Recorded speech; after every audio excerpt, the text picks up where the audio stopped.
Isang OSK na araw syempre sa inyong lahat at ayun, Sir Bugs pa rin. At para sa ngayong vlog, ito update muna tayo ng mga new arrival unit natin dito.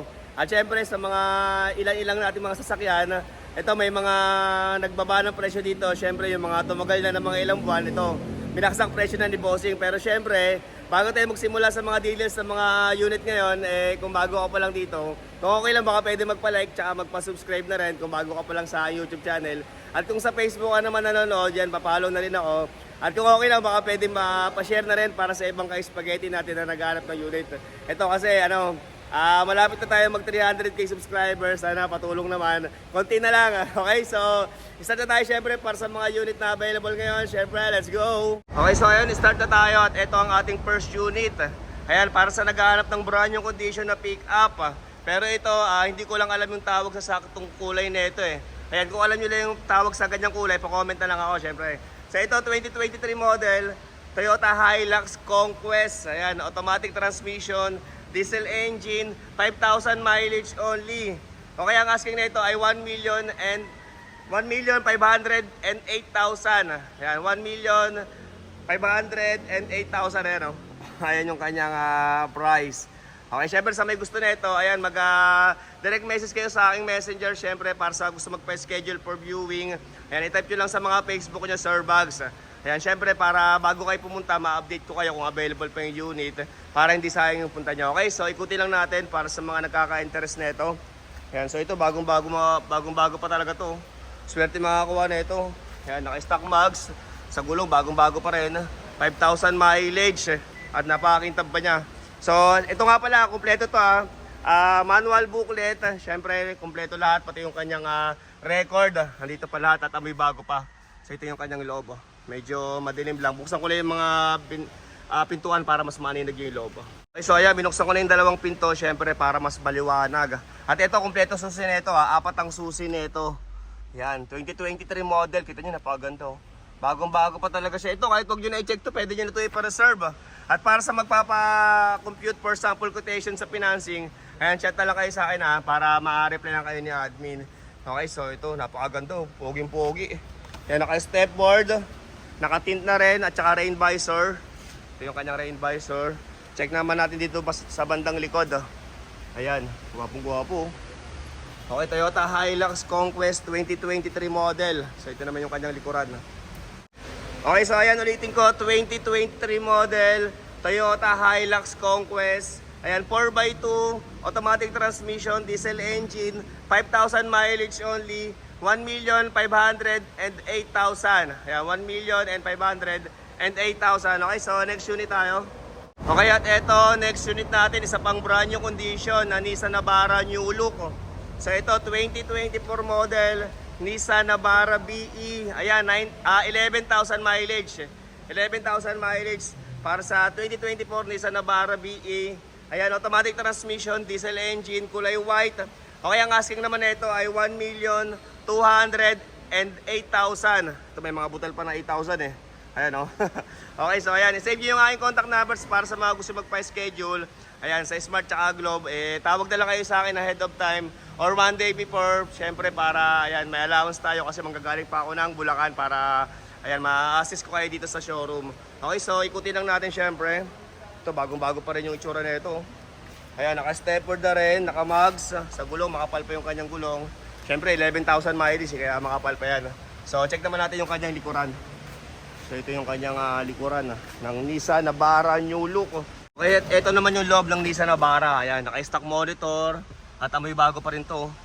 Ayan, ito yung kanyang mga booklets, kompleto rin. At yung kanyang contaction number. Diyan pa. At ito, dalawa rin susi na itong isang to Kaya ayan, swerte makakuha. Kasi madalas sa mga reposes, isa lang talaga susi. Pero ito, dalawa. At saka yung kaninang pinakita ko na una, yan, apat yung susi nung kompleto. Okay, so ayan, ulitin ko, 2024 model. Ayan, Nissan Navara BE. Ayan, 4x2, automatic transmission, kulay white. Diesel engine. Ayan, 11k mileage only. Okay, 1,208,000 ang kanyang asking. 1,208,000. Okay, so hanap pa tayo ibang brand new condition dito na unit. At eto, next unit natin. Ayan, another brand new condition. Ito, bihira lang tayo magkaroon nito. Nakaraan, dami nagchat-chat sa akin, dami naghahanap ng ganitong unit. So ito, 2023 Ayan, Toyota Veloz B as Victory. Ayan, top of the line. Automatic transmission, gas engine. Okay, 9,000 mileage only, kulay black. 998,000 ang asking naman dito. 998,000. Ayan, Toyota Veloz B. Napakagwapo rin ito. Ganda oh. So, ikutin lang natin syempre. At ayan, ito yung kanyang harapan oh. Napakagwapo. Ayan, nakapag-light. At ito, naka two-tone mags sa gulong. Parang brand new pa yung kanyang gulong. Syempre, dahil 9,000 mileage. Dito, naka full garnish set na rin. Naka tint, ayan, at rain visor. Kita nyo naman. At check natin sa likod. Ito medyo nabasa lang dito sa ulan pero napakagwapo na ito. Ay naka-upgrade na rin yung kanyang tambucho. Syempre meron na rin dalawang back sensor. Ayan. So check lang natin yung loob. Ito naman yung kanyang loob. Gwapo-gwapo, bagong-bago pa to. Yan, iba na pala yung loob ng Veloz, no? Kala ko katulad din ng ng Avanza. At saka ito naka 360 camera na rin to naka-upgrade na at meron na rin dito iba-iba may pera ko. Pero syempre di sa atin yan eh. At ito naka leather seat na rin at napakaganda ng loob na ito. Ayan, automatic transmission, sariwang dashboard, may stock monitor. Ayan, at ilang seater ba tong Veloz? 7-seater din pala yan. Medyo madilim lang pero sana manilag nyo. Ayan, panalo. Meron na rin pala lagay ng basaw dito. Okay, at para sa mga gusto magpagawa ng German leather seat cover, syempre, ayan, mag-direct message na lang kayo sa Serbag seat cover para sa design at presyo. Okay, so ayan, ulitin ko, 2023 model, ayan, Toyota Veloz B. Ayan, automatic transmission, 7-seater, gas engine, top of the line. Ayan, push start button, naka 360 camera, tsaka dalawa susi. Ito, 998,000 na lang siya, 998,000. 9,000 mileage only. Ayan, para sa Toyota Veloz. Ito, pwede nyo na ito ipalaser bro. 20,000 ang ating reservation dito, mapa-cash or financing. Ayan, chat na lang kayo sa akin para sa mga ayan, magpapasend ng sample quotation at tsaka list of requirements. Okay, so next unit tayo. Okay, at ito, next unit natin. Ayan, matagal-tagal din tayong hindi nagkaroon ng ganito. So ito, 2017, Honda BRB 1.5S. Ayan, kulay white, automatic transmission, 7-seater, gas engine. 678 naman ang asking nito, 678,000. Ayan, para sa naghahanap ng Honda BRB. Ayan, mamaya check natin yung saktong mileage. Okay, so ito, naka two-tone mags, makapal pa din yung kanyang gulong, oh. Kita ba? Okay, nakatint na rin at syempre with rain visor, ayan. So, ikutin lang natin hanggang likod. So, ito naman yung kanyang likuran. Ayan, Honda BRBS as single. IBTEC, ayan, meron na rin siyang back sensor. So, check natin yung loob. At ito ang loob ng Honda BRB 2017 model. Ayan, sariwang dashboard at ito medyo hindi lang siya ganun kabango. Pero hindi rin naman ganun kakulob yung amoy. Okay, so ito naka-stock monitor, wala lang seat cover. At ito naman yung kanyang upuan sa likod. So, check natin yung kanyang saktong mileage. Okay, so, ayan, check natin yung kanyang saktong mileage. Ayan, so ito 83,706, kita nyo ba? Ayan, 83,706 yung kanyang saktong mileage para sa 2017 Honda BRB. Okay, so ayan, ulitin ko, 2017 Honda BRB 1.5S. Ayan, automatic transmission, kulay white, 7-seater, gas engine. Okay, 678,000 naman ang asking nito. 678,000, 80K plus mileage ang kanyang tinakbo. Okay, so next unit tayo. At ito, meron din tayong bagong Mirage dito na 2019 GLX.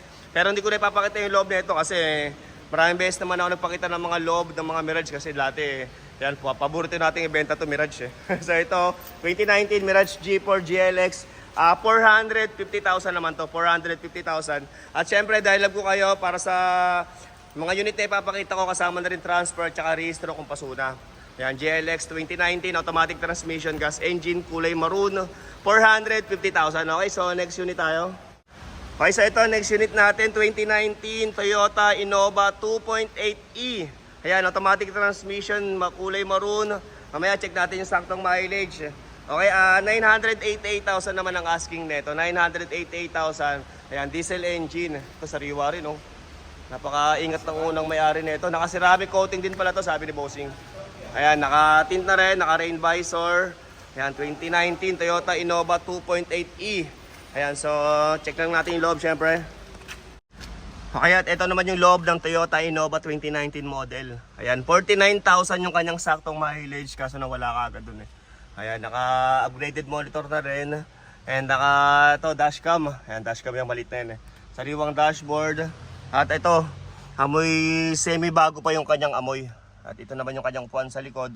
Wala lang seat cover. Siyempre, paggawa na kayo sa seat cover dito sa bayaw ko para kumita naman siya. Ayan, dyan na lang kayo mag-chat ha.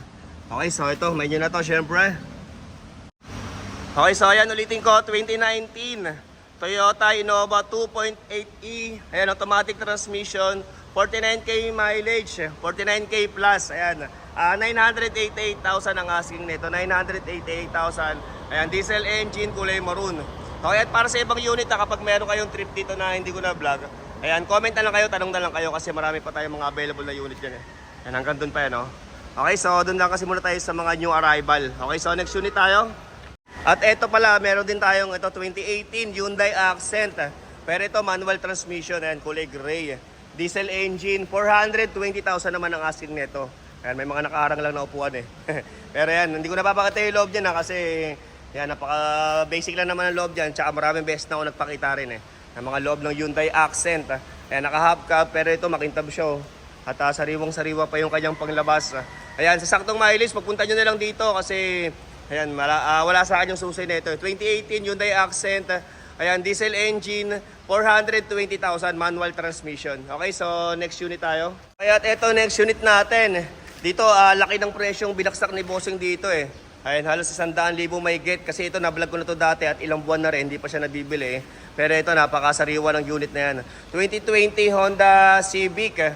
Ayan, dati nga 1,058,000 to, ngayon 900 plus na lang. I-check natin yung kanyang presyo.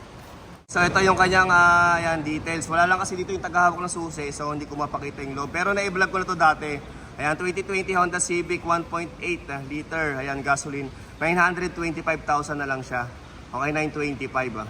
Ayan, so ikutin ko na lang syempre para sa nagkaka-interest nito. Dati itong 1,058,000 kung napanood nyo yung mga dating vlog ko. Pero ito kasi naka-reserve na tapos hindi tumuloy yung bibili dapat na ito. So yun, na-forfeit siya. Kaya kayo kung magpapareserve kayo ng unit, kailangan i-check yung mabuti yung sasakyan bago nyo ipareserve kasi ayan, wala tayong refund pag nag-backout kayo. Okay? So ito, naka-upgraded mags na rin siya. Ayan, sa gulong, makapal pa yung kanyang gulong eh. Sayang lang, hindi ko mapakita yung loob eh. Sarado. Okay, so ito naman yung kanyang likuran niya. Meron na rin siyang pakpak. May spoiler na rin. Kulay white. Ito may back camera. Sayang lang, napakaganda ng loob nito. Hindi ko lang mapapakita kasi ewan ko bakit walang tao rito. Ayan, wala nagbabantay dito sa banda rito sa likuran. Okay, so ito naman yung kanyang likuran. Honda Civic 1.8. Okay, so ayan, ulitin ko, 2020 Honda Civic 1.8e. Ayan, automatic transmission, kulay white. Ayan, gas engine, dating 1,058,000, 925,000 na lang siya ngayon. Yan, kulay white gas engine. At sa price na yun, syempre, dahil love ko kayo, together with transfer of ownership. Okay, so next unit tayo. At eto, meron din tayong Vios dito. Ito naman, 2023 model, Toyota Vios XLE. Ayan, automatic transmission, gas engine, kulay red. Hindi ko lang talaga mapakita yung saktong mileage kasi walang tao. Ayan, wala rito yung naghahawak ng susi. Ayan, 658,000 naman ang asking nito. 658,000. Pero sa tingin ko, mababa lang yung mileage niya kasi kita nyo. Ayan, para siyang bagong-bago pa. Oh. Parang itong 2020 na Honda Civic, ayan, magkatabi sila. So ito, ikutin ko na lang. Nakatuton mags. Ayan, sariwa. 658,000 ang asking nito. 2023 model XLE ng Toyota Vios. Ito naman yung kanyang details. So, ayan, nakasakartag 658,000. Kasama na rin transfer of ownership. Ayan, chat na lang kayo sa akin kung kailan nyo ito gusto tignan. Okay, at ito, meron din pala tayong isa pang Vios na ganito, kulay white. Pero XE naman yung variant doon. No? Ayan, naka-hubcap siya. Kaya yan, mas mura yun. Mga 638 yata yun, 648. Konti lang yung diferensya nila. Pero yan, 2023 model din, kulay white. So ito ulitin ko, 2023 model, Toyota Vios XLE. Ayan, automatic transmission, kulay red. Ayan, 658,000 naman ang asking nito. 658,000. Yung kulay white kasi tinest drive so hindi ko mapakita. Pero mga 600 plus din yung asking nun, 2023 model. Okay, so next unit tayo. Okay, so ito, another na sasakyan, hindi natin mapapakita yung loob kasi magkakatabi lang yung mga yan. Eh, no? Okay, so ito, 2023 model, Toyota Fortuner Q. Ayan, automatic transmission, kulay gray, sa saktong mileage. Ayan, comment na lang kayo, check natin pag dating ng tagahawak ng susunod rito. Ayan, sa mga nagkaka-interest, tanong na lang kayo sa comment section kung ilan yung mileage na mapapili nyo sa sasakyan, okay? 1,868,000 naman ang asking nito. 1.868 para sa 2023 Toyota Fortuner Q. Ayan, isa pang brand new condition na SUV. Ito, tingin ko napakababa lang din ang mileage nito. Gwapong-gwapo. Ayan. Sa gulong, makapal pa yung gulong niya. Ayan, nakaganda rin ang mags nito. Ayan, naka-stepboard na rin, naka-tint. Ayan, kulay gray, 2023 model, Toyota Fortuner Q. 1,868,000 ang kanyang asking, Fortuner Q. Okay, so next unit tayo. At eto, next unit natin. Ayan, kulay green naman ng Toyota Vios. 2023 model din. Ayan, XLE ang kanyang variant. Kaparehas lang din ng kulay red na pinakita ko. 658,000 naman ang asking nito. Automatic transmission, gas engine. Yan, kulay green nga lang ang kanyang kulay. Grayish green. Ito, naka-upgraded max na rin. Ayan. Okay, XLE ang kanyang variant automatic. 658,000 para sa 2023 model Toyota Vios XLE. Okay, so ano pa bang mga bago natin dito? Siguro hanggang dito na lang muna, abang na lang muna kayo sa ibang mga unit at yun, bukas na lang ulit ako magbablog para sa next content natin, okay? Okay, so that's all for now na lang muna. Abang-abang na lang kayo para sa ibang sasakyan at marami pa tayong mga new arrival dito. Next content ko na lang. At ayun, syempre maraming salamat sa mga nag-subscribe. Ayan, sana matulungan nyo ako mag 300k subscribers, okay? Syempre, at muli, Sir Bugs nga pala, ang pinakagwapong bugaw ng mga Repossessed Cars. Thank you very much for watching.